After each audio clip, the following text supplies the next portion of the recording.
my dear students. I am Rushali ma'am from VM Academy. तो हम biology का देख रहे थे second chapter reproduction in lower and higher animal, जिसमें हम ह्यूमन रिप्रोडक्शन के बारे में बात कर रहे थे। तो आज का ये लेक्चर नंबर 6 है। पहले 5 लेक्चर देखना ज़रूरी है, तभी आज का लेक्चर समझ में आएगा, क्योंकि इस सिलेबस सीक्वेंस में। तो आज हम देखेंगे फीमेल रिप्रोडक्टिव सिस्टम का पार्ट 3। फीमेल रिप्रोडक्टिव सिस्टम ये बहुत बड़ा पार्ट है, थोड़ा सा कॉम्प्लेक्स है, इसलिए मैं छोटी छोटी वीडियो बना रही हूँ ताकि आप लोगों को अच्छे से समझ में आए। तो आज के पार्ट में हमें देखनी है ओवेरियन हिस्ट्री। जो मैच्योर फीमेल होती है उसकी ओवरी कैसी होती है, और उसके साथ साथ आज हमें देखना है जो ग्राफियन फॉलिकल है या मैच्योर फॉलिकल है, उसके बारे में भी डिटेल में देखना है। ओके, तो चलो स्टार्ट करते हैं फीमेल रिप्रोडक्टिव सिस्टम का पार्ट 3। तो शुरू करने से पहले मैं आपको लोगों को बता दूं, अगर आप लोगों को वीडियो अच्छे से समझ में आ रहे तो प्लीज़ मेरे चैनल को सब्सक्राइब कीजिए। तो चलो स्टार्ट करते ovarian histology of mature female. तो अब तक हमने देखा था कि एब्डोमेन में क्या हो रहे थे, प्राइमोडियल फॉलिकल क्रिएट हो रहे थे। ओके, फिर वो क्या हो रहे थे, एक ट्यूब के थ्रू कॉर्टेक्स में आते थे। फिर कॉर्टेक्स में आने के बाद वो कितने होते थे, 2 मिलियन थे। तब तक बेबी का बर्थ भी नहीं हुआ होता है। फिर वो क्या करते हैं, मेयोटिक सेल डिवीजन करते हैं, and at the time of the birth of female child वो कितने हो जाते, 1 मिलियन हो जाते। उन्हें हम क्या कहते, oocytes कहते थे। ओके, और जब वो फीमेल 12 ईयर की होती है तब वो कितने होते, 1 मिलियन से 40,000 हो जाते हैं एट द एज ऑफ 12। उसे हम मैचुरेशन कहते हैं। तो अभी हमें देखनी है ओवेरियन हिस्टोलॉजी, मतलब आज हमें देखना है कि जो ओवरी के अंदर क्या क्या चेंजेस होते हैं। अभी देखा कि हमने कि प्राइमोर्डियल फॉलिकल ओवरी में आ चुके, ओवरी के अंदर कह सकते हो, या फिर जो कॉर्टेक्स है, जो रीजन है ओवरी के अंदर का पूरा स्पेस, उसमें क्या चेंजेस होते हैं वो हमें देखना है। ओके, तो सबसे पहले हमें देखना है कि कौन से चेंजेस हुए इन द मैच्योर ओवरी। तो देखते ओवेरियन हिस्टोलॉजी, क्या क्या चेंजेस देखे थे हमने मैच्योर ओवरी में। मेनली इन कॉर्टेक्स 2 रीजन था, मैं आप लोगों को दिखाती हूँ। इन द ओवरी, ओवरी के अंदर का जो रीजन था जिसे हम एम्प्टी स्पेस कहते थे, वहाँ पे क्या आ जाते थे, प्राइमोडियल फॉलिकल्स आते थे। फिर उसमें चेंजेस होते थे। क्या चेंजेस होते थे टिल ओवरी गेट मैच्योर। तो हमने देखे थे different stages of development of the oocyte। oocyte मतलब मतलब एक, और साइट मतलब सेल, एक को फॉर्म करने वाले सेल है। इनके डेवलपमेंट में हमने डिफरेंट स्टेजेस देखे थे। तो हमने देखा था प्राइमोडियल स्टेल क्या से फॉलिकल क्या होता है, पहले प्राइमरी में कन्वर्ट होता है, फिर वो सेकेंडरी में कन्वर्ट होता है, फिर वो टर्शरी में कन्वर्ट होता है, और फिर वो मैच्योर फॉलिकल, जिसे हम क्या है ग्राफियन फॉलिकल भी कहते हैं, उसमें कन्वर्ट होता था। ओके, तो ये हमें डिफरेंट स्टेजेस दिखे उसमें। सेकंड था, ये चेंजेस जो थे क्या थे, साइक्लिक थे, मतलब साइक्लिक होगा। ये डे 1 में प्राइमरी फॉर्म होगा, कुछ दिनों के बाद सेकेंडरी फॉर्म होगा, फिर टर्शरी फॉर्म होगा, फिर मैच्योर बनेगा। तो ये क्या थे, साइक्लिक थे। ये जो चेंजेस थे वो occurring during each menstrual cycle. जो फीमेल का मेंस्ट्रुअल साइकिल होता है, तो हर मेंस्ट्रुअल साइकिल में ये चेंजेस क्या होंगे, साइक्लिक ऑकर होंगे। मेंस्ट्रुअल साइकिल मतलब क्या होता है, ऐसे मंथ के आफ्टर 28 डेज ऐसे 4-5 दिन होते हैं जहाँ से कंटिन्यूस यूटेरस में से क्या होता है, ब्लीडिंग होता है, ब्लड का फ्लो होता है। उसे क्या कहते हैं, मेंस्ट्रुअल साइकिल कहते हैं। क्या हुआ, जो ओवरी में एक फॉर्म होते हैं, अगर उसका फर्टिलाइजेशन हुआ तो ठीक है, लेकिन फर्टिलाइजेशन नहीं हुआ तो वो ब्लड थ्रू क्या होता है, बॉडी से बाहर निकल जाता है। उसे क्या कहते हैं, मेंस्ट्रुअल साइकिल। 28 डेज के बाद आता है, और 4-5 दिनों तक कंटिन्यूस क्या होता है, यूटेरस में से ब्लीडिंग होता है, तो उसे कहोगे मेंस्ट्रुअल साइकिल। तो हर मेंस्ट्रुअल साइकिल में ये जो चेंजेस दिख रहे हैं वो कैसे दिखेंगे, साइक्लिक। और हमने देखे थे कि यहाँ पे डिफरेंट स्टेजेस है जहाँ पे oocyte फॉर्म होता है। तो ये 2 चेंज हमें दिखे थे इन मैच्योर ओवरी। तो ये था कल का डायग्राम, कल हमने इसके बारे में बहुत बात की है। ये क्या था, एक ट्यूब थी, एक ट्यूब के थ्रू क्या हो रहे थे, प्राइमोडियल फॉलिकल क्या हो रहे थे, एंटर कर रहे थे। ये जो रीजन है इसे क्या कहते हैं, कॉर्टेक्स कहते हैं, स्पेस इन द ओवरी। और ये जो दिख रहे थे वेंस, इनको क्या कहते हैं, मेडुला कहते हैं। तो यहाँ प्राइमरी फॉलिकल आ गए, उसके बाद प्राइमोडियल फॉलिकल आ गए, फिर वो प्राइमरी में कन्वर्ट हुए डे 1 में, फिर सेकेंडरी, फिर टर्शरी, उसके बाद वो मैच्योर फॉलिकल जिसे ग्राफियन फॉलिकल में क्या हो गए, वो कन्वर्ट हो गए। और उसका oocyte यहाँ पे क्या होगा, एक फॉर्म होने की जगह ही एक के सेल यहाँ पे प्रेजेंट है। तो ये क्या हो रहा है, ये चेंजेस दिख रही है हमें, स्टेजेस दिखे प्राइमरी, सेकेंडरी, टर्शरी। तो मैच्योर ओवरी में ये पहला चेंज हुआ। ओके, सेकंड चेंज ये हुआ कि ये जो थे ये साइक्लिक थे, ऐसे इस साइकिल में ही ये क्या होंगे, फॉर्म होंगे। एंड कब वो फॉर्म होंगे, हर मेंस्ट्रुअल साइकिल में। मतलब ये क्या होता है, यहाँ पे हमें डेट नहीं काउंट करनी, यहाँ पे डे काउंट करने, डे 1, डे 12, डे 14। 14 डे में क्या होता है, एक कम्प्लीटली फॉर्म होता है और वो ओवरी से इस बाहर निकल आता है। अगर यहाँ पे स्पर्म मिला तो ठीक है, वो फर्टिलाइजेशन करेगा। ये अंदर का जो येलो पार्ट था, ये येलो पार्ट क्या होता है, कन्वर्ट हो जाता है इनटू द कॉर्पस ल्यूटियम में। अगर फर्टिलाइजेशन होके बेबी फॉर्म होता है तो इसका काम क्या होता है, ये अमेरिकल कॉर्ड बनाता है, या फिर वो जो बेबी है उसको न्यूट्रिशन प्रोवाइड करने का काम, पूरा मेंटेनेंस का काम करेगा 9 मंथ तक। बट अगर फर्टिलाइजेशन नहीं हुआ, मतलब स्पर्म ही नहीं आया और फ्यूजन ही नहीं हुआ और फर्टिलाइजेशन ही नहीं हुआ, तो ये क्या होगा, कॉर्पस एल्विकन में कन्वर्ट हो जाएगा। तो ये पूरा साइक्लिक है 20 डेज। इसके बाद भी 5-6 दिनों तक वेट करता है कि स्पर्म आ जाए, फर्टिलाइजेशन हो। अगर नहीं हुआ तो यहाँ पे जितना भी फॉर्म हुआ है वो क्या होता है, मेंस्ट्रुअल साइकिल में ब्लड के थ्रू बॉडी से बाहर निकल जाता है। फिर से क्या होगा, फ्रेश प्राइमोडियल फॉलिकल आएंगे, फिर से साइक्लिक प्रोसेस होगी। है हर मंथ में होता है आफ्टर 28 डेज। इसे क्या कहना है, मेंस्ट्रुअल साइकिल। तो अभी हमने डायग्राम में देखा कि ये जो होगा ये क्या करेगा, मैचुरेशन, ये इन्वॉल्व करता है। मैचुरेशन के ड्यूरिंग क्या होगा, प्राइमोडियल फॉलिकल क्या होगा, कन्वर्ट होगा किसमें, पहले प्राइमरी में, फिर सेकेंडरी में, फिर टर्शरी में, और फाइनली मैच्योर और ग्राफियन फॉलिकल में। तो ये जो स्टेजेस है, इन स्टेजेस को कहते हैं मैचुरेशन। तो ये जो प्राइमरी फॉलिकल बन चुका है, from the primordial follicle, primary follicle एक दिन में बन जाता है। ये मल्टी लेयर्ड होता है, इसमें क्यूबॉइडल फॉलिकुलर सेल होते हैं, ऐसे क्यूब जैसे सेल से ये बना हुआ होगा। ओके, तो इसके पास ये सेल होते हैं। तो जो स्ट्रोमा सेल होते हैं, स्ट्रोमेटिक सेल होंगे साइड में, वो क्या करते हैं, वो ऐड करते हैं थीका मतलब एक लेयर ऐड करेंगे ओवर द फॉलिकल। ये प्राइमरी के सरफेस पे क्या करेंगे, जैसे प्राइमरी था इसके सरफेस पे क्या करेंगे, वो ऐसे लेयर ऐड करते जाएंगे। और प्राइमरी फॉलिकल की साइज़ क्या होती है, इंक्रीज़ होती है, और ये चेंज होता है इनटू द सेकेंडरी फॉलिकल। तो हर प्राइमरी फॉलिकल के पास multi layer cuboidal follicular cell होते हैं जो ऐसे दिखेंगे।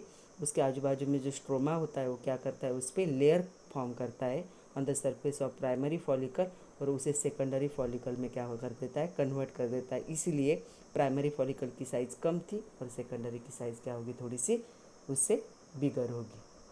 अभी देखा हमने प्राइमरी फॉलिकल सेकेंडरी फॉलिकल में कन्वर्ट होता है due to formation of layer.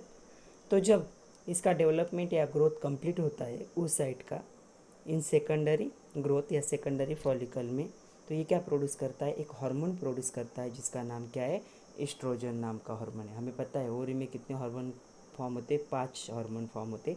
तो पहला होगा एस्ट्रोजन। ये जो हार्मोन है, ये जो सेकेंडरी सेक्सुअल कैरेक्टर होते हैं फीमेल के, वो मेंटेन करने में काम करता है। मतलब ये हार्मोन कब बॉडी में रिलीज होगा, after the age of 12 year of the female, जब एक फॉर्म होता है तब। फिर ये सेकेंडरी फॉलिकल्स डेवलप होने के बाद, जब वो हार्मोन जनरेट करने के बाद ये क्या करते हैं, मैच्योर में कन्वर्ट हो जाते हैं, जिसे हम ग्राफियन फॉलिकल भी कहते हैं। मैं बार बार मैच्योर फॉलिकल, ग्राफियन फॉलिकल दोनों नाम यूज़ कर रही हूँ क्योंकि दोनों का मीनिंग सेम ही है। एग्ज़ाम में आप लोग कंफ्यूज नहीं होने चाहिए। वो क्या करते हैं, मैच्योर में कैसे कन्वर्ट होंगे, by addition of more follicular cell. वो क्या था, प्राइमरी पे क्या हुआ था, फॉलिकुलर सेल का लेयर आया था तो वो सेकेंडरी बन गया है। ऐसे ही ये मैच्योर में कन्वर्ट होगा और उस पर सेल के लेयर आ जाए और क्या हो जाए, फॉलिकुलर सेल के एडिशन हो जाए। इस प्रोसेस को हम क्या कहते हैं, मैचुरेशन कहते हैं। मतलब आपका सेकेंडरी फॉलिकल ग्राफियन या मैच्योर फॉलिकल में कन्वर्ट हो रहा है क्योंकि उस पर फॉलिकुलर सेल के क्या है, और लेयर ऐड हो रहे हैं। इस प्रोसेस को हम क्या कहेंगे, maturation of the follicles. Next point, after development of Graafian और मैच्योर फॉलिकल, वो क्या करता है, it move towards the surface of ovary. तो क्या था, ओवरी में क्या हुआ था, ऐसे फॉर्म हुआ था। अभी उसका कंप्लीट डेवलपमेंट यहाँ पे उस साइड है, ऐसे फॉर्म हुआ था। ओके, ये ओवरी है, ऐसे ग्राफियन और मैच्योर फॉलिकल ये उसका उस साइड है। जैसे वो फॉर्म होता है वो क्या करता है, ओवरी के सरफेस की तरफ क्या करने लगता है, मूव करता है। जब वो ओवरी के सरफेस की तरफ मूव करने लगा है, सपोज यहाँ आ गया, तो यहाँ पे आके क्या करेगा, ये ओवरी के सरफेस को प्रेस करेगा और प्रेस करने के बाद ओवरी का सरफेस ऐसे दिखने लगता है। इसे क्या कहोगे, ब्लिस्टर अपीयरेंस, जैसे फोड़े जैसा, मतलब सरफेस क्या हो गया, थोड़ा सा बाहर निकल आया है, क्योंकि ये क्या करना चाहता है, ओहरी से बाहर निकलना चाहता है, इसलिए क्या करेगा, ओहरी के सरफेस को क्या कर रहा है, इनर साइड से प्रेस कर रहा है ताकि उसे क्या हो सके, वो बाहर निकल सके। कब होगा ये, after complete development of Graafian follicle और मैच्योर फॉलिकल, उसमें से एक बाहर निकलने वाला है। तो इसका जब कंप्लीट ग्रोथ होता है, वो क्या करता है, ओहरी की सरफेस की तरफ मूव करेगा, अंदर से ओहरी को क्या करेगा, वो प्रेस करेगा, ऐसे ब्लिस्टर अपीयरेंस देगा, मतलब बाहर फोड़े जैसा निकल के आएगा, जैसे पिंपल बाहर निकल के आती है तो जैसे दिखता है हमें, ऐसे प्रोजेक्शन जैसा, वैसे वो बाहर निकल के आएगा। इसे क्या कहोगे, ब्लिस्टर अपीयरेंस। तो जब वो प्रेस करता है तो उसमें से क्या है, एग या ओवम क्या होगा, रिलीज होगा फ्रॉम ग्राफियन और मैच्योर फॉलिकल। इस प्रोसेस को ओव्यूलेशन कहते हैं। ओव्यूलेशन मतलब ओव्यूल फॉर्म होने की प्रोसेस, रिलीज होने की प्रोसेस, सेपरेट होने की प्रोसेस। और उसमें से ओवल तो बाहर निकल आया, लेकिन जो भी रिमेनिंग पार्ट था फॉलिकल का, ओवल के साथ जो भी बाकी का पार्ट था फॉलिकल का, अभी हमें देखना है उसमें क्या क्या प्रेजेंट होता है। वो क्या होता है, टेम्पररीली चेंज होता है इन एंडोक्राइन ग्लैंड। ग्लैंड है मतलब ये कुछ तो सिक्रेट करेगा। इस ग्लैंड को कहोगे कॉर्पस ल्यूटियम। ये जो ग्लैंड है येलो कलर का है, दिख रहा था डायग्राम में, ऐसे फ्लावर जैसा येलो कलर का था डायग्राम में, ऐसे था येलो कलर का डायग्राम में। इसे कहोगे कॉर्पस ल्यूटियम। ये जो ग्लैंड है ये फॉर्म होता है रिमेनिंग पार्ट से, मतलब एग निकल गया, रिमेनिंग पार्ट जो था फॉलिकल का वो कन्वर्ट हो गया इनटू द कॉर्पस ल्यूटियम। ये टेम्पररी है। ये टेम्पररी क्यों है, क्योंकि अगर एक का अगर फर्टिलाइजेशन होता है किसके साथ, स्पर्म के साथ इस पीरियड में, तो इसका काम क्या होता है, to provide the maintenance during the throughout pregnancy. जो भी 9 मंथ की प्रेगनेंसी है, उस प्रेगनेंसी में ये क्या करता है, अलग अलग केमिकल्स रिलीज़ करके प्रेगनेंसी को प्रोटेक्ट करता है, मेंटेनेंस करता है, न्यूट्रिशन प्रोवाइड करता है। तो ये क्या होगा, टेम्पररी फॉर्म होगा। अगर फर्टिलाइजेशन हुआ तो ये ऐसे ही रहेगा और 9 मंथ तक प्रोटेक्ट करेगा, मेंटेनेंस करेगा। बट अगर फर्टिलाइजेशन नहीं होता है तो ये किस में कन्वर्ट हो जाता है, वाइट कलर के स्कार में कन्वर्ट होगा, जिसे हम क्या कहेंगे, कार्पस एल्बिकन्स कहते हैं। ओके, देखो यहाँ पे इसमें से क्या हुआ है, 14 डेज में ओव्यूल निकल चुका है, एग निकल चुका है। ये जो रिमेनिंग पार्ट था, ये रिमेनिंग पार्ट यहाँ पे दिख रहा है, ये रिमेनिंग पार्ट किस में कन्वर्ट हो गया, कॉर्पस ल्यूटियम में। ये क्या है, टेम्पररी एंडोक्राइन ग्लैंड फॉर्म हुआ है, वेट कर रहा है फर्टिलाइजेशन होगा या नहीं होगा, ताकि वो मेंटेनेंस प्रोवाइड कर सके। अगर फर्टिलाइजेशन नहीं होता है तो ये वाइट कलर के छोटे स्कार में कन्वर्ट होगा, जिसे क्या कहोगे, कॉर्पस एल्बिकन्स।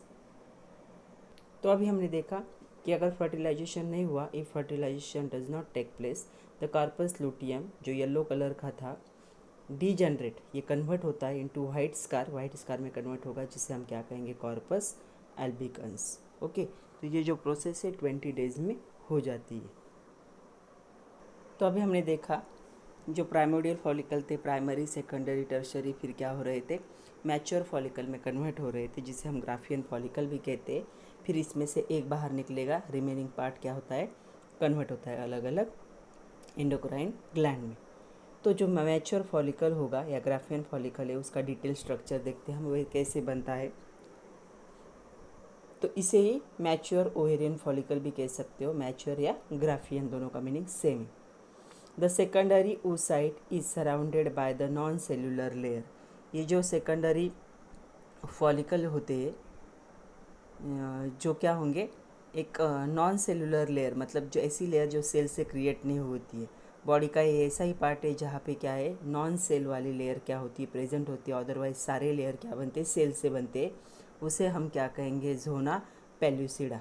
ओके, ये लेयर कौन सिक्रेट करता है, vitelline membrane of the oocyte। oocyte का जो बाहर का मेम्ब्रेन है वो सिक्रेट करता है और एक लेयर बनाता है जो नॉन सेलुलर लेयर है, सेल से नहीं बनी है, सिर्फ प्रोटेक्टिव लेयर है बाहर की, जिसका नाम क्या होगा, जोना पेल्यूसिडा। तो ये जोना पेल्यूसिडा आपको याद रखना है। ये क्या करता है, सराउंड करता है पूरे ग्राफियन फॉलिकल को बाहर के साइड से। ओके, मैं आप लोग को डायग्राम में दिखा देती हूँ। तो ये डायग्राम है, ये है हमारा ग्राफियन और मैच्योर फॉलिकल। ओके, तो ये जो ग्राफियन फॉलिकल या मैच्योर फॉलिकल है, ये जो लेयर दिख रही है लाइनिंग वाली, इसके बाहर भी एक लेयर होगी, नॉन सेलुलर की एक लेयर होगी। उस लेयर को हम क्या कहेंगे? उस लेयर को कहोगे ज़ोना पेल्यूसिडा। ओके, इसके अंदर दो लेयर होते, ज़ोना पेल्यूसिडा के अंदर दो लेयर होते। ये जो है बाहर का लेयर, ये दो है। पहले लेयर का नाम होगा थीका इंटरना और दूसरा होगा थीका एक्सटर्ना। दो लेयर होते। फिर ये थीका इंटरना जो है एक ग्रैन्युअल सेल से बनता है। ग्रैन्युअल सेल मतलब ऐसे डॉट डॉट वाले सेल से, ग्रेन वाले सेल से बनता है। ये दो पार्ट में कन्वर्ट होता है। पहला पार्ट होगा इसका, इसे हम कहेंगे डिस्कस,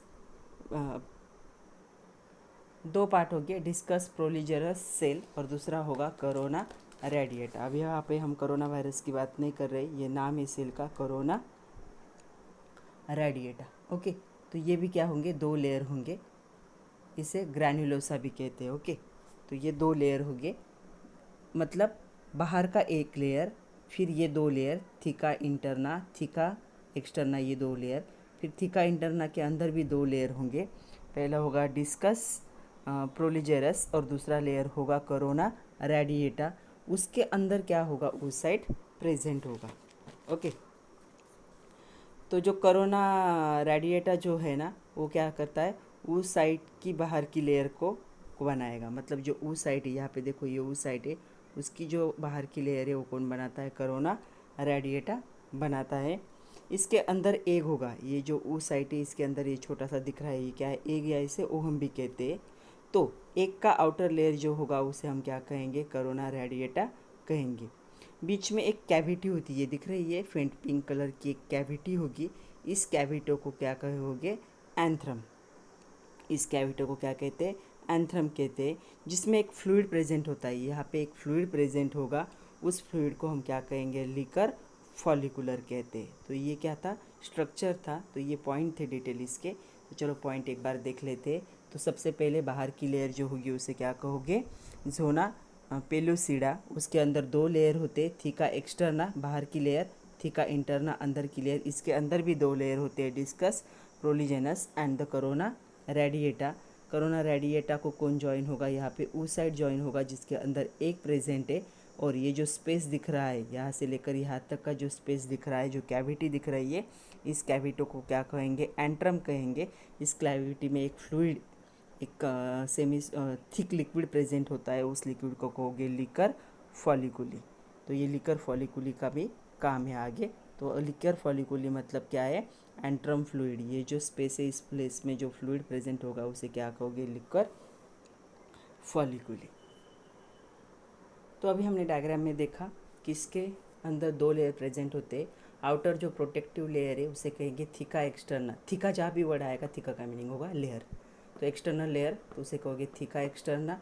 और इनर सेल से बना हुआ लेयर होता है, उसे क्या कहोगे? Theca interna.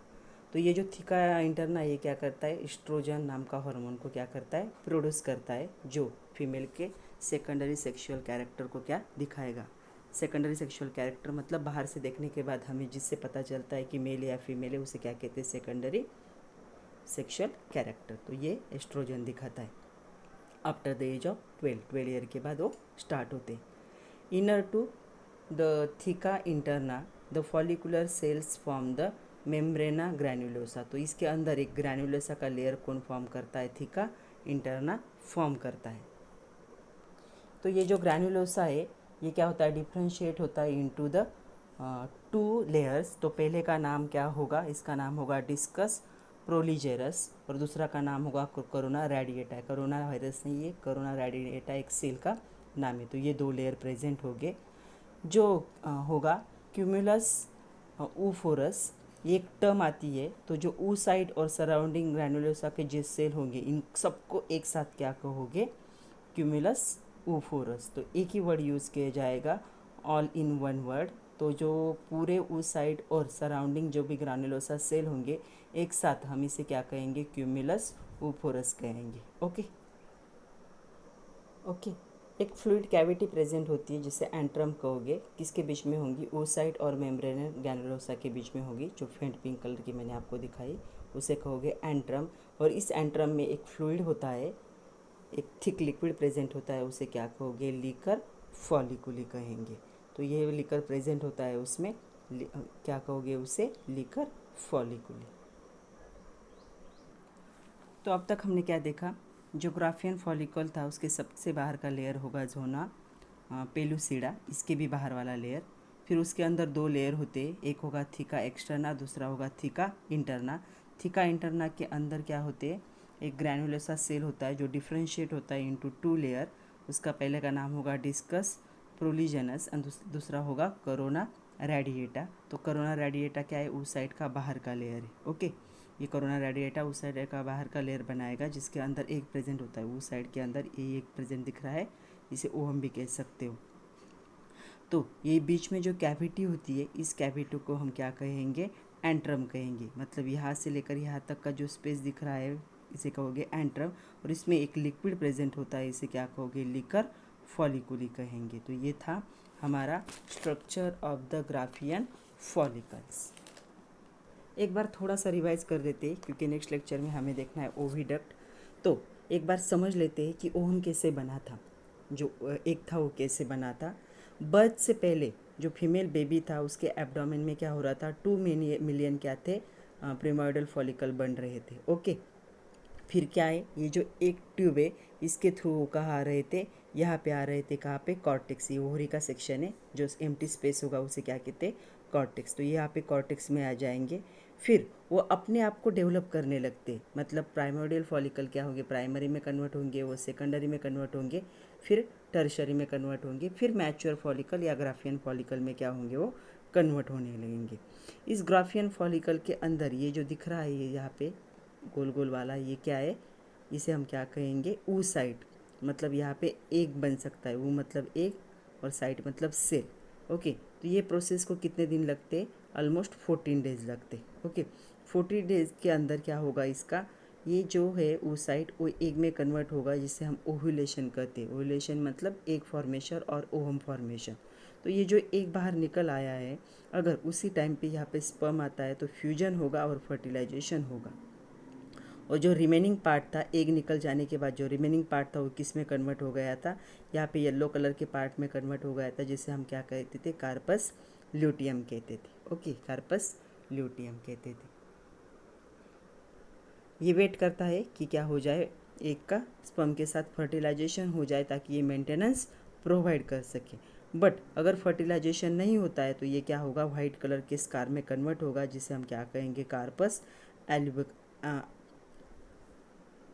Albicans, corpus albicans कहेंगे। ओके, ये कार्पस ल्यूटियम जो होता है ये ग्लैंड है, एंडोक्राइन ग्लैंड कहते हैं इसे। इसका काम क्या है, ये बहुत सारे हार्मोन्स को प्रोड्यूस करेगा during the pregnancy, during the parturition. मतलब जब बेबी का बर्थ होता है उस टाइम पे जो हार्मोन्स चाहिए होते हैं वो क्यों नहीं, ये प्रोड्यूस करता है। तो पूरे 9 मंथ का मेंटेनेंस का काम कौन करेगा, अगर प्रेगनेंसी हुई, फर्टिलाइजेशन हुआ तो कार्पस ल्यूटियम। अदरवाइज अगर फर्टिलाइजेशन नहीं हुआ तो ये किस में कन्वर्ट हो जाएगा, कार्पस अल्बिकन्स में कन्वर्ट हो जाएगा विदिन 20 डेज। और 20 डेज़ के बाद भी ये क्या होता है, 4-5 दिनों तक वेट करता है ताकि फर्टिलाइजेशन हो जाए। अगर नहीं हुआ तो ये जो सारा फॉर्म हुआ है यूटेरस से बाहर निकल जाता है थ्रू द ब्लड फ्लो, जिसे ब्लीडिंग कहते हैं, जिसे मेंस्ट्रुअल साइकिल कहते हैं। तो ये पूरा साइकिल है, इसे कितने डेज लगते हैं, 28 डेज लगते हैं। 28 डेज़ के बाद ये फिर से क्या होता है, रिसाइकिल होता है, मतलब फ्रेश प्रोसेस स्टार्ट होगी। ये प्रोसेस कंटिन्यू स्टार्ट होती है before the birth of baby. उसके पास कितने, फीमेल बेबी के पास कितने होते हैं, इस पर ये होते हैं प्राइमोडियल फॉलिकल 2 मिलियन होते हैं।